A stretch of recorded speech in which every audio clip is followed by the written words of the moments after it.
Magaalaa Adaamaa kutaa magaalaa Bokkuu Shananiitti duulli ashaaraa magariisaa gaggeeffame. Duulli kun aanota kutaa magaalichaa Haroorettii fi Torbanobootti kan gaggeeffame yoo ta'u, hooggantoonni sadarkaan jiranii fi jiraattonni irratti hirmaachuun bakka garaa garaatti biqiltuu dhaabaniiru.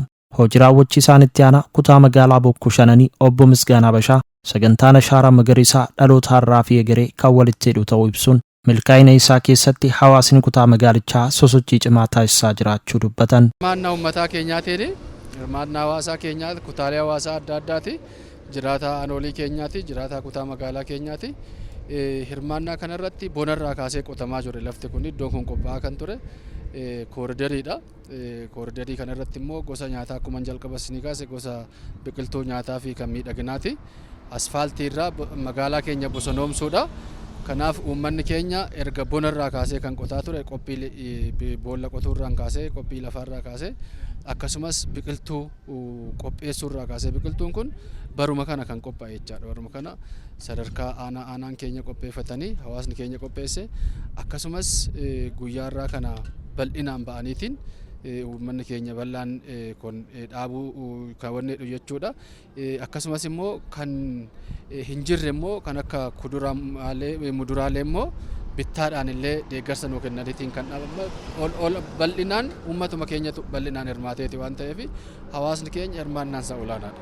Duula ashaaraa magariisaa waggoota darban hojjetamaniin akka kutaa magaalichaatti bu'aalee gurguddoon argamaa jiru jedhan. Biqiltuun dhaabamuu isaatiin gaarreewwan keenya, daandiiwwan, kooriidariiwwan keenya akkamitti akka miidhagaa jiru, akkamitti akka bareedaa jiru hin laallama. Kana miidhagina qofa otoo hin taane immoo jijjiiramni qilleensaa bokkaan yeroo isaa eegee akka roobu lafa jiidhaa bokkaadhaan amma kun dhaabbatu malee bishaan obaasnee miti kunuunsi godhamaa jira.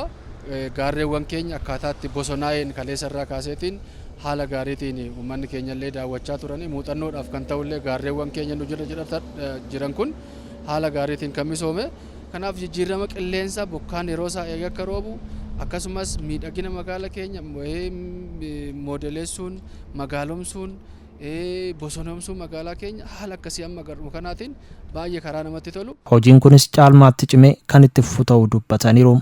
Biqiltoota gosa garaa garaa faayidaalee adda addaaf oolan dhaabamaa jiru kan jedhan ammoo bulchitoota aanaalee lamaaniiti. Biqiltuun akka aanaa keenyatti dhaabuudhaaf karoorfanne biqiltuu gosa garaa garaatu jira. Inni kan gaaddisaaf ta'u, kan miidhaginaaf ta'u jira, kan nyaataaf ta'u jira, fuduraaf muduraaleen dhaaf kan ta'u jira.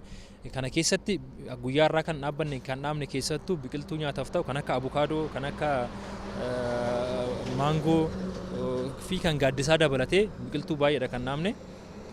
Kanas karoora keessatti qabannee keessattuu manneen amantaa qabnu dhaabbileen nu bira jiran bilookiin keessaa namni fuuldura isaa kan dhaabbachuu danda'u biqiltuu nyaataa bara kana keessatti kan dhaabuudhaaf karoorfamne hundaa olitti magaalaa Adaamaa bosoneessuu kan jedhu san dhaaddannoo saniin qabanneeti kan itti deemaa jirru. Dhaabbii biqiltuu keessatti bara kana parsantiin caalu biqiltuu nyaataaf ta'u abukaadoo, paappaayee, maangoo baay'eensaa hedduutti parsantii karoora keenyaa walakkaadhaa olitti biqiltuu nyaataati fi biqiltuu bareedinaa qofa bara kana kan naamnu. Gaarreen irras kan naamnu naannoo qarqara asfaaltis kan naamnu iddoo amma argitan kanas ifiin uummata bal'aa keessatti qe'eetti kan dhaabbatu barana parsantiin olaan biqiltuu nyaataa fi biqiltuu bareedinaaf ta'u. Jiraattonni kutaa magaalichaa duula ashaaraa magariisaa kana irratti hirmaatanis biqiltuu dhaabuun kunuunsa isaaniif barbaachisu ni taasifnaa jedhan. Biqiltuun kun immoo guddatee hanga firiin irraa barbaadamu sun ga'utti kunuunsa barbaada, tika barbaada, bishaan barbaada, eegumsa barbaada. Yoo barbaachisaa illee iddoo barbaachisaa ta'etti illee jalasaa qotuudhaan biyyoo isaa hammachiisuu barbaachisaa jechuudha. Akka aanaa kanaatitti asitti hirmaannaa cimaadhaan hirmaannaa ho'aa ta'een uummanni asitti ba'ee dhaabaa jira. Eega dhaabameen boodallee immoo biqiltuun kun kunuunsamuu qaba, atirii barbaachisaa, bishaan barbaachisaa akka lubbuu namaatitti eegamuu qaba.